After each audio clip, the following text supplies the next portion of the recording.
আসসালামু আলাইকুম। সোশ্যাল মিডিয়ার সকল বন্ধুদেরকে জানাই শুভেচ্ছা অভিনন্দন।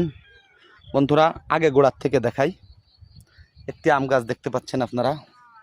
আম গাছটি কিন্তু এই আমার এক মুষ্টির থেকে মূল গোড়াটা এক মুষ্টি হবে। আসলে নিচু করে বসতে গেলে দেখতে পাচ্ছেন মাটির থেকে আমি 8 আঙ্গুল 1 ফুট উঁচুতে ধরেছি, তাতে এক মুষ্টি হয় নাই, অর্থাৎ গোড়াটি এক মুষ্টি পরিমাণে। এই হচ্ছে গোড়া, এক মুষ্টি পরিমাণ আমার হাত দিয়ে ধরা, দেখতে পাচ্ছেন ঠিক এক মুষ্টি। তো গাছটিতে কিন্তু পেলা বাঁধানো হয়েছে।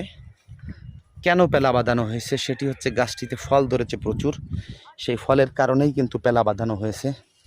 উন্নত জাতের গাছ কাকে বলে এটি হচ্ছে বিষয়। গত বছর কিন্তু এই গাছগুলিতে আম হয়েছিল না, চারাগুলি কিন্তু নতুন দেখতে পাচ্ছেন। আমি একটু ক্যামেরা পুরো গাছের ফলগুলি ধরার জন্য একটু দূর থেকে দেখাচ্ছি। 1 2 3 4 5 6 7 8 9 10 11 12 13, হ্যাঁ 13টা। আর ওই পাশে ঠিক বুঝতে পারছি না, যাও আর কি 13টা আম আছে। এই 13টা আমের ভার সহ্য করতে পারছে না। আমগুলি কিন্তু বেশ বড় বড়। এই আমের ভারে কিন্তু গাছটি বেঁকা হয়ে গেছে, দেখতে পাচ্ছেন পেলা দিয়ে দুইটা, একটা বাঁশ একটা চটা, দুইটা দিয়ে ঠেকানো। হয়তোবা আরেকটু বড় হলে, উন্নত জাতের আম যেহেতু আরেকটু বড় হবেই, আরও পাকার দেরিও আছে, সেক্ষেত্রে আরও একটি পেলা বা এই মাথার দিকে একটি পেলা না বাঁধালে হয়তো বা গাছটি ভেঙে যাবে।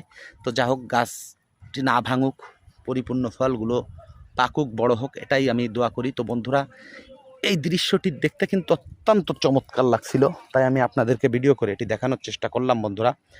তো বন্ধুরা, আমার এই আম গাছের ভিডিওটি কেমন লাগলো? আমগুলি কিন্তু বেশ বড় বড়, দেখেন অনেক বড়, যেটি আসলে বুঝতে পারছেন না। এর প্রতিটা আমি আমার কাছে মনে হয় দু একটা ছোট আছে, এ হাফ কেজি পার হয়ে যাবে, যার কারণে পেলা দেওয়া। অত্যন্ত চমৎকার একটি পরিবেশ, সুন্দর একটি পরিবেশ। তো যা হোক বন্ধুরা, ভিডিওটি কেমন লাগলো সেটি কমেন্টের মাধ্যমে জানাবেন। তো বন্ধুরা, আবার দেখা হবে অন্য কোনো ভিডিওতে। আসসালামু আলাইকুম।